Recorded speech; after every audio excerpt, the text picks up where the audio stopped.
आलोक जी, मैं आपसे शुरू करता हूं। बहुत ही शानदार वीडियो होने वाला है। आरएसएस का पहली बार बयान आया और उस पर अलग अलग तमगे दिए जा रहे हैं। क्यों दिक्कत है? आरएसएस अगर बोला, कहा, लग रहा है कि शायद जो है हिंदुओं तक मैसेज एक बार फिर से आउटरीच की कोशिश हो रही है, इसलिए मैं तेरा दोगलापना उतारता हूं। देखिए, हिंदुओं तक जाए या कहां तक मैसेज जाए, बात यह है कि आरएसएस डकैत है और आरएसएस ने प्रभु राम के मंदिर में डाका डाला। बात तो सही है। आरएसएस के तमाम लोग हैं जो जुड़े हुए हैं, इसलिए आरएसएस से सवाल बनता है। लेकिन दुर्भाग्य है कि जो आरएसएस निर्मोही अखाड़े का इतना माल खा गई, विश्व हिंदू परिषद जो उन्हीं का एक हिस्सा है, 1400-1500 करोड़ रुपए के आरोप लगे, 1200 शिलाएं खा गई आरएसएस। भाजपा और आरएसएस के जुड़े हुए तमाम लोग हैं।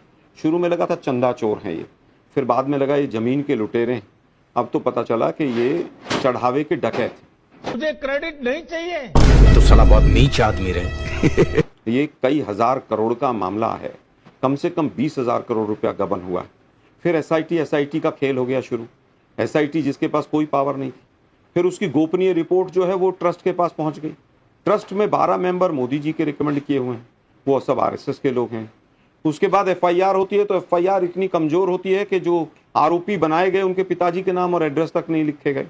तो मुझे लगता है कि जो इनके हैंडलर हैं राम मंदिर के डकैतों के, वो दिल्ली और नागपुर बैठे हैं और हैंडलर जो हैं बता रहे हैं पुलिस को कि क्या करना है और कैसे करना है। क्या बात कर रहे रे बाबा? 21 दिन तक ट्रस्ट जो है वो चोरी का माल बरामद होने के बाद भी अपने पास रखती है। 80 लाख रुपए 5 तारीख को बरामद होते हैं और 26 तारीख को पुलिस की कस्टडी में आते हैं या पता नहीं किसकी कस्टडी में आते हैं। फिर रिजाइन का खेल शुरू हो जाता है कि सब रिजाइन कर दिया है। आज तक किसी ने रेजिग्नेशन नहीं देखा है। जो कोषाध्यक्ष महोदय हैं उनकी जो चिट्ठी है उस पर उनके साइन नहीं है, और जो ट्रस्ट की डीड है उसमें लिखा है कि रेजिग्नेशन से पहले 1 महीने का नोटिस देना जरूरी है, तो वो नोटिस तो दिया ही नहीं। 6 तारीख को वो रेजिग्नेशन एक्सेप्ट होंगे कि नहीं होंगे, ये इनके जो हैंडलर हैं जो नागपुर और दिल्ली में बैठे हैं वो बताएंगे। लेकिन जिम्मेदार विपक्ष है इसके लिए, सब चीजों के लिए। ये विपक्ष राजनीति कर रहा है ना। 200 कैमरे लेके मोदी जी चलते थे। मोदी जी खामोश हैं।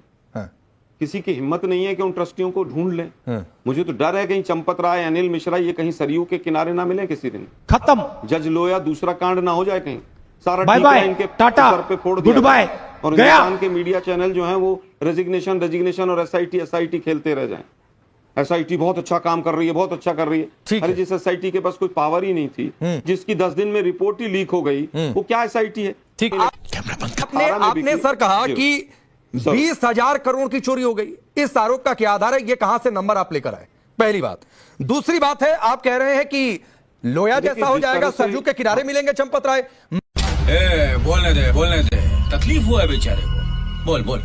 मतलब कोई कहानी गढ़ ली जाए, एक बंद कमरे में ऐसा लग रहा है कि बैठा जाता है, कहानी लिखी जाती है और कहानी फिर वो मीडिया के सामने बोल देना है। देखिए, मैं समझता हूं कि 20,000 करोड़ का पहले जवाब दे देता हूं। कितनी जमीनों की खरीद फरोख्त हुई है उसके कागज सार्वजनिक करवा दीजिए आप।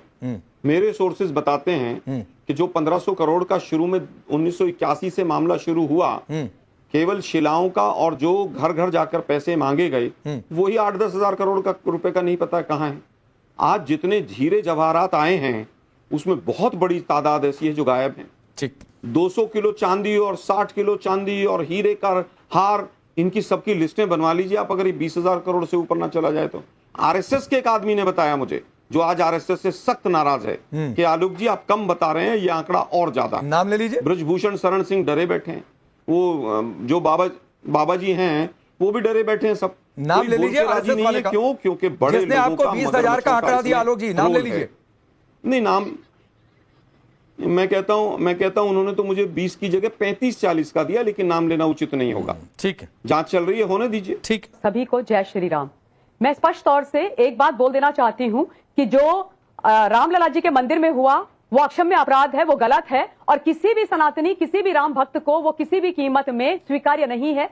जिन्होंने भी किया है, कोई भी हो, उनको सजा जरूर मिलेगी।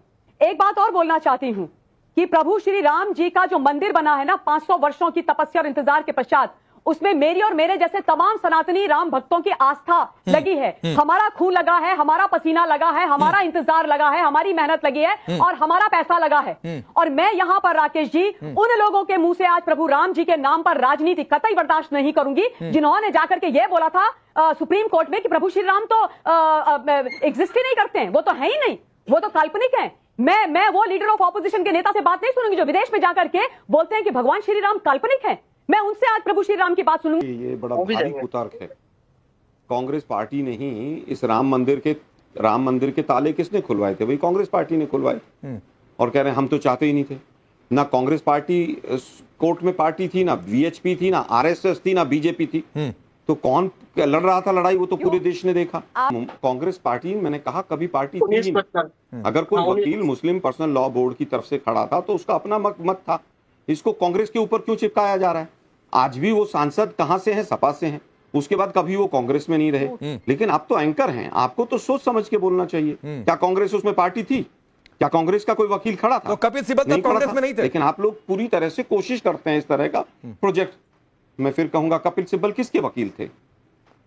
बताइए कि कौन सी किसकी वकील थी? क्या कांग्रेस पार्टी थी? कांग्रेस पार्टी नहीं थी, लेकिन कांग्रेस पार्टी में तो थे ना तब कपिल सिब्बल। ठीक नहीं आ रहा आप? हाँ, तो आप बता दीजिए, कांग्रेस पार्टी ने तब कपिल सिब्बल के इस बयान का ये कहकर विरोध कर दिया था आलोक जी कि ये उनका बतौर वकील बयान है, कांग्रेस पार्टी इससे इत्तेफाक नहीं रखती। अगर ऐसा कोई बयान है तो आप दिखा दीजिए तब का। देखिए, मैं सबूत लेके नहीं बैठा हूं, लेकिन प्रेस कॉन्फ्रेंस में 4 बार सवाल पूछा गया ये, और यहीं पर एआईसीसी में 24 अकबर रोड में ये क्लियर किया गया कि कपिल सिब्बल जी हमारे वकील नहीं हैं। पहली चीज। काल्पनिक की जहां तक बात है, जो एफिडेविट राम सेतु के लिए दिया गया था, वैसा ही भाषण महेश शर्मा जी ने 16 अप्रैल 2016 को मां सीता के लिए कहा था कि उनका जन्म कहां हुआ, वो कहां से कहां गई, इसका कोई साइंटिफिक प्रूफ नहीं है। तो क्या करें अब हम? मां सीता नहीं थी। ये बीजेपी का एक प्रोपेगेंडा है, आप इसके अंदर मत फंसिए।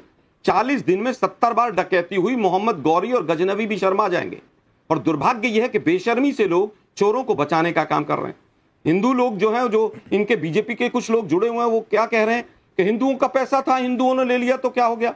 ये बेशर्मी है कि टीवी पर चिल्लाओ, फलाने ने ये बोला था, डिकड़े ने। अरे डकैती डली है, प्रभु राम के घर में डकैती डली है, और एफआईआर कमजोर बनाई जा रही है, पुलिस रिमांड नहीं मांगा जा रहा है। और जो ट्रस्ट की डीड है उसमें स्पेशली लिखा है 2 सेंटेंस कि जो ट्रस्टीज हैं उनके हाथ में अगर कोई चंदा आएगा तभी उसकी वो जिम्मेदारी लेंगे। ठीक है। अगर दान पात्र में, अकाउंट में या सोना जवाहरात कहीं पर कोई चढ़ाता है तो उसकी जिम्मेदारी ट्रस्टियों की नहीं है। ठीक है, ठीक है। मतलब बेशर्मी की हद हो गई। हाँ। अभी भी लोग बैठकर टीवी पे चिल्ला रहे हैं, आज भी कांग्रेस जिम्मेदार है, कांग्रेस ने ये किया था। अरे भी कांग्रेस ने कहा था न्यायालय जो फैसला करेगा हम मानेंगे। बीजेपी ने रथ यात्रा निकाली थी, लेकिन रथ यात्रा आने के बाद तब कहते थे कि न्यायालय का मामला नहीं है, ये मामला आस्था का है। ठीक है, मैं रोहन गुप्ता को लाता हूं। एक आरोपी, आपकी जानकारी के लिए आलोक जी, पुलिस की रिमांड में है इस समय। आपकी जानकारी के लिए एक आरोपी जो पकड़ा गया था, गिरफ्तार है, वो पुलिस की रिमांड में, नॉट इन जुडिशियल कस्टडी। मैं फिर कहूंगा, आप फिर गलत बयानी कर रहे हैं राकेश जी।